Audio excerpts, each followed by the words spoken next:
मित्रांनो, आपण आहोत आता सोनेरा केसरी मैदानामध्ये आणि या मैदानामध्ये प्रथमांकरी पिस्टन 22 11 आणि सरपंच आहे आपल्यासमोर. ओंकार शेट आहे. ओंकार शेट, कसं झालं आजचं सोनेरा केसरी मैदान?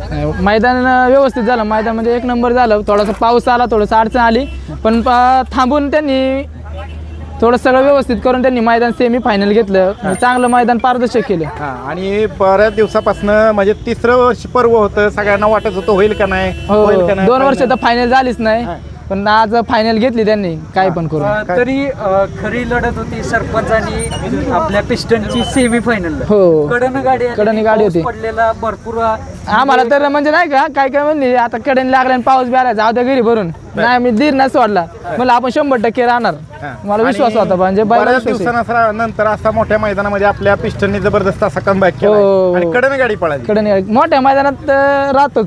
मोठ्या मैदानाचा मोठा असतात जसं मानते तसं हा मोठ्या मैदानात राहतोच 100%. ड्रायव्हर कोण होता? आपली गाडी फिक्स आणतो सनी ड्रायव्हर, म्हणजे माझा मावस भाऊच तोच गाडी आणतो. दादा, बरेचशा अडचणी झाल्या मध्यंतरी काळात. पिस्टन जरा आजारी होता, परत त्याचं कमबॅक झालं, सुरुवात झाली. हो, 100%. कशा पद्धतीने तुम्ही त्यावर मात केली आणि सनी ड्रायव्हर यांचा कसा हात होता? द्वितीय क्रमांकाचा मानकरी आहे, पिस्टनचा जोडीदार सरपंच आहे. मित्रांनो, आता जरा पावसाचं वातावरण चाललंय, त्यामुळे सगळे भरून चाललेत पटापटा. त्यामुळे आम्ही पण जेवढं जमेल तेवढं शक्य होईल तेवढी मुलाखत घेतोय.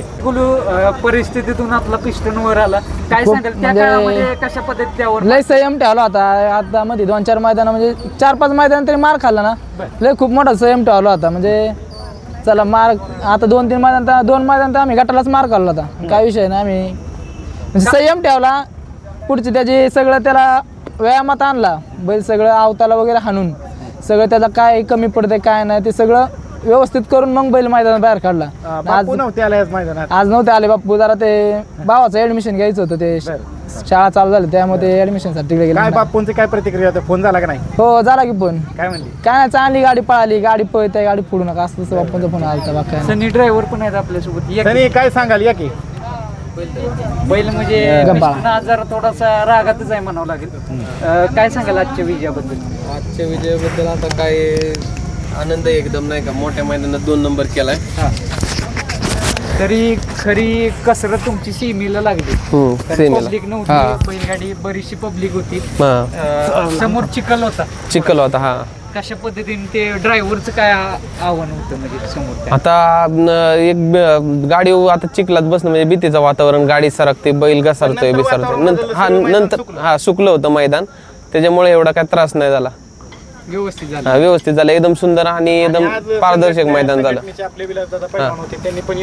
योग्य निर्णय घेतला आणि तुमचं सगळ्यांचं सहमत. आणि इतक्या वर्ष ज्या मैदानाची फायनल होत नव्हती त्या मैदानाच्या फायनलची उत्सुकता झाली, कसं वाटलं तुम्हाला? एकदम चांगलं वाटलं, कारण की आयोजक फार मोठ्या प्रमाणात एवढं मोठं आयोजन नियोजन करतात. आणि आता ह्याच्या माग श्रेय म्हणजे फायनल होण्यामाग आपले विलास पैलवान असतील आणि आपली संघटना बैलगाडी यांच्यामुळे हे मैदानाचं झालं व्यवस्थित.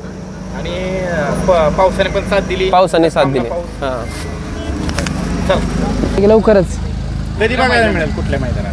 पुढच्या आगामी मैदानातच पळण. काय विषय पेडगावचं काय आहे खट नियोजन असणार आहे? व्यवस्थित जोरातच नियोजन, त्याचीच तयारी खरं केली आपण. अजून भरपूर मैदान आहेत ना, त्याच्याविषयी सांगा की. त्याच्या आधी एक मैदान आहे शिरवळचं 9 तारखेला, त्या मैदानात एक पाळणार बैल. त्याच्यानंतर थोडासा गॅप देऊन डायरेक्ट एक पेडगाव, कारण आपल्याला तो मोठा संयम आहे, म्हणजे तो मोठं मेन मैदान आहे आपल्यासाठी. आपलं पेडगावचं गेल्या वर्षीचा 2 नंबरचा मानकरी टाकाटाकी बकासूरने केला आणि 2 केला पिस्टन, त्यामुळे यंदा अजून तयारीत येणार. येता की नाही पायरा कसं काय? जबरदस्त पायरा असणार. चला, आज बकासूर आणि पिस्टन सेमी फायनल मध्ये न लागता फायनल मध्ये लागली. प्रत्येक मैदान असते काय कारण असतो, काय होतं तुमचं काय माहित नाही, पण सेमीला लागते गाडी. फायनलला लागली, काय चोरस होती? काय सेमीला नाही लागली पण फायनलला लढत झालीच. काय नाही, आम्ही एक दिवसभर एकत्र बसलो तरी काय ना काय तर थोडीशी लढत होती, हारजीत असते. काय ना, मैदानात तिथल्या तिथं खेळ तिथपर्यंतच राहायचं, मैत्रीपर्यंत तिथपर्यंत मस्करी चालू असते. चष्टा मस्करी आमची कंटिन्यू चालू असते, जरी खाली घेऊन बैल घेऊन चालू तरी काय ना काय चष्टा मस्करी काय ना काय ते चालूच असतं आमचं. जर पिस्टन जिंकला तर काय म्हणजे काय विषय असतो? म्हणजे तुम्ही बोलता का की बाबा जिंकला माझा बैल? नाही, तसं नाही काय म्हणत, पण ज्यावेळेस बसतो आम्ही त्यावेळेस आमचं गप्पा मारता चालतंय तेवढं बाकी काहीच नाही. तर तेवढं असतं हारजीत. बकासूर आपला संपूर्ण महाराष्ट्र. हो, तो बैल काय तो आपल्याला एक आहे ना, हा पण म्हणजे दोन्ही बैल आपल्याला एकच आहेत, काय नंदी आहेत शेवटी. चालते दादा, तुम्हाला शुभेच्छा. धन्यवाद.